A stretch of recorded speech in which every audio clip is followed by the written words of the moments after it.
So we're going to give this recipe a bash. Now, before we do, I'm going to quickly make up my Yorkshire mixture. I know everyone's got a secret family recipe, so this is just the one that I was taught by the pamper chef and it works. So, first of all, I have my classic batter bowl. Now, this is fantastic. It's one of our top sellers. It has measurements embossed on the outside so they don't wear off in the dishwasher. Handle to make things easy to hold so you're not hugging a big bowl. Pouring spout, which will come in very handy later. And a lid so you can store things on top. So in here, oh, I should probably say as well, this is the 2 litre batter bowl. We have a 2 litre and a 1 litre. 2 litre tends to be the most popular. People buy it for gravy. Can you believe that? Gravy! It's a lot of gravy. Right, anyway, so this is normally the point in the evening where I say, do you like my jugs? So in here I have got 1 cup of flour.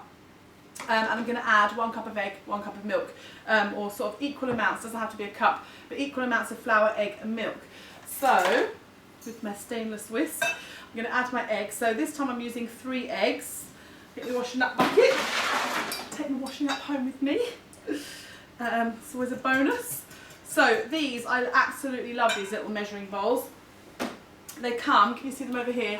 They come in large, medium and small. So the large come in a set of 2, the medium come in a set of 2, and the small ones on the top come in a set of 6. So I love them. They are brilliant. So that's what I've measured out my mixture in, my flour, eggs and milk. It's looking very appetising. This is probably a good point to point out that you don't actually have to be able to cook to do Pampered Chef. There's no cookery test or anything. It just gave me a job. So yes, the recipe is for demonstration purposes only. If it's edible, it's a bonus. Now, there's my flour mixture. So these, brilliant. So these bigger ones are quite good if you've got like half a leftover curry or some dinner that you want to sort of put in the fridge for the next day. These are my favourite. As I said, they're the top sellers. Again, they've got the measurements on the outside, so you can put all sorts of things in here. The lid seals in smells, so if you want to put like half an onion in the fridge, it's not going to smell your fridge out. Or you can put like half a tin of beans in there, put the lid on, seals it in. Because they're made of glass, you can watch things go mouldy in the fridge. You can't do that with the Tupperware, can you? So that's another bonus. Brilliant for doing jellies and things because you can stack them all on top of each other in the fridge, so you're not taking up a whole shelf of the fridge. But my favourite thing to do with these is you can do individual puddings. So you can do like melt in the middle chocolate puddings, you can do sticky toffee puddings. My favourite one that I did at a party, I did actually set the smoke alarm off, but I'll tell you about that another time. Free smoke alarm test with every party. Is put a slice of lemon in the bottom, put my cake mixture in the microwave for 6 minutes, and then literally just turn it out and you make your drizzle up. So I made some lemon juice and sugar, melted it and poured it over the top, and I had little lemon drizzle cakes with a little bit of caramelised lemon on the top in 6 minutes. It was amazing, apart from the smoke alarm going off. So yeah, fabulous for my little prep bowls. Now that is going to go into my Yorkshire thing. Let me put this out the way so you can see what I'm doing. So over here I have my Yorkshire stone. Now I'm going to put it in there, room temperature, no oil. Does anybody want to stick their finger in the hole? No? Had a better off already today? Okay, just thought I'd check in case you thought I was cheating. So we'll put that down there and use my mixture. So just pour it about halfway up. So this is where the spout comes in handy on my batter bowl, because you can pour the mixture in without ladling it everywhere.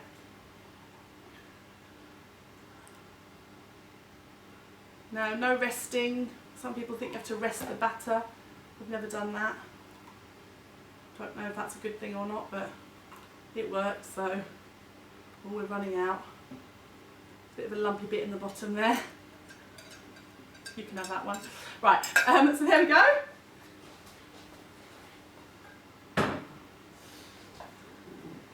Got a nice clean batter bowl just like that. Just so happens that the hostess happens to own one. That's how good they are. So this is for the next recipe. I'm just going to put these in the oven. I'm going to watch the magic happen.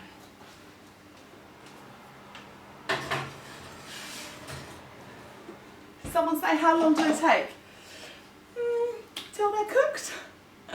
Every oven is different, every house I go to is different, but I just keep an eye on them. One thing you should be careful of is making sure that they're sort of the same colour around the outside as they are on top. Because if they're all sort of dark on top but still pale around the outside, then they won't lift out. And you're going to be amazed when you see them lift out.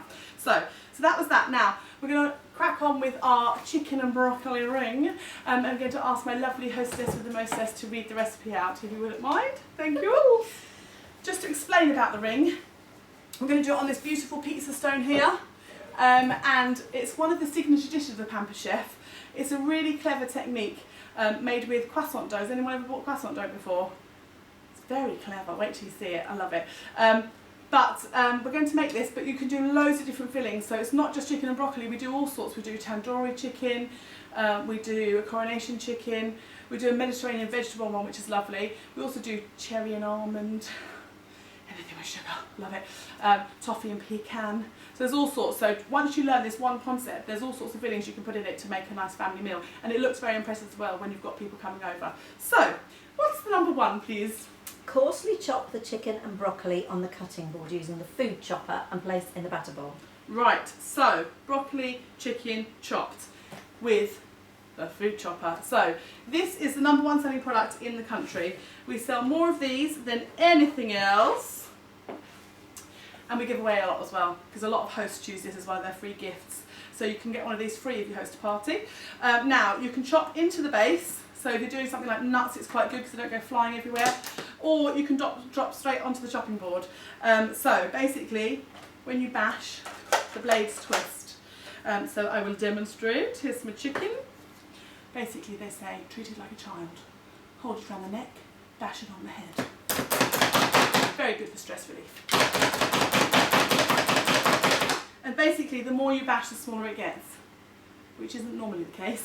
But there you go. So, open up.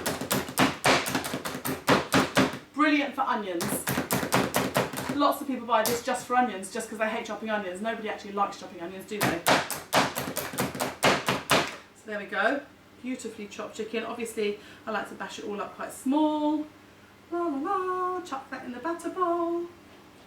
Now, it's also good for babies that are weaning, because you can put the food in and bash it up to the consistency that they're eating. So obviously start off by bashing it up really small, and then as they get used to lumpier food, you don't have to bash so much. So great for babies.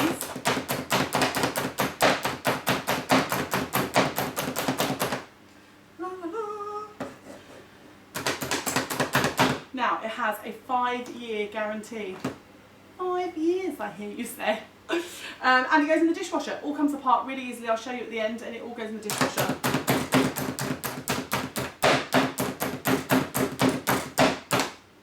Go. And the thing I love best about this is it's great for hiding vegetables from children. I've actually used it to hide vegetables from myself before. You know, it's true. People think I'm just joking. It's true. I don't like the idea of eating celery, or anything green for that matter. But I love lasagna. A bit of a difference. But I did this Gino recipe and it had celery in it, so I bashed up the celery so small I couldn't tell what was meat and what was celery. Bonus. So there we go. Now, just chop that bit up a little bit. There we go. Now a bit of chicken. You can use it for anything. I think we're going to do, was it broccoli as well? Yeah, chicken and broccoli. Chicken and broccoli? Hiding vegetables already? Green vegetables. So, they go in. And then the broccoli. So I'll just break these up a little bit. There we go. You can make a meal so quickly. Oh, a little bit on the floor.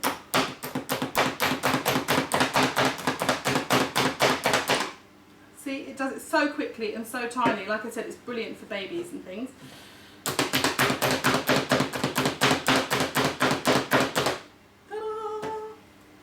Can you see that? Let me move my cheese out of the way for a minute. Oh, look at that. Scrape that in. Make And then it says dice the red pepper with the utility knife. Still got a bit of broccoli. Oh, sorry. Got a bit of broccoli. I'm getting a bit excited. Getting excited.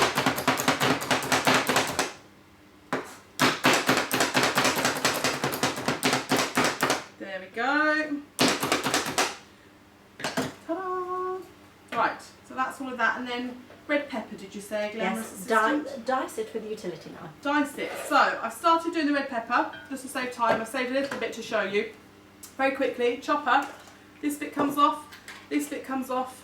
These bits will come off, but really all you need to do is spread them and put them in the dishwasher, and it will clean it beautifully for you. So there you go. 5-year guarantee. Now, red pepper, it says to dice. Let me just explain about our knives. We do 2 ranges of knives. We have the green colour-coded range. These are colour-coded to stop the food sticking when you're slicing. And they're made of Japanese steel, which is known for being a very good steel, and they come with a 1-year guarantee. So those are quite handy for sort of picnics, or if you're going on a camping trip, because they've got their little safety cover as well. They're quite handy if you're going away somewhere and you want to take your own knife, so you know you've got a decent knife. However, these here are our top of the range knives. So these are built to rival the likes of Sabatier and Global knives. So anyone who knows anything about knives knows that these are professional standard. Obviously not professional use, otherwise I wouldn't be using them. Professional standard, they are full tang. So what that means is it's one piece of metal from the handle all the way to the tip of the blade. So you're not using a knife where the blade is attached to the handle and it could drop off. It's all one piece of metal that's been shaped like that. A bit like in Pirates of the Caribbean when they do it in the fire and in the water. Anyway, they have ergonomically designed handles, so they're very comfortable to hold. They have a full bolster here, so it protects your fingers so you're not pushing up against the blade when you're slicing. It's much more comfortable. And they're perfectly weighted, so the knife does the work for you, so you're less likely to slice your fingers off or whatever. They're perfectly weighted. So this is the 18cm Santoku, rather big one. Got a carving knife here. Serrated one is very popular, brilliant for tomatoes and bagels and things. They are amazing. Now, I'm using the 13cm utility. This is kind of like the all-round, all-purpose knife that people tend to start off with.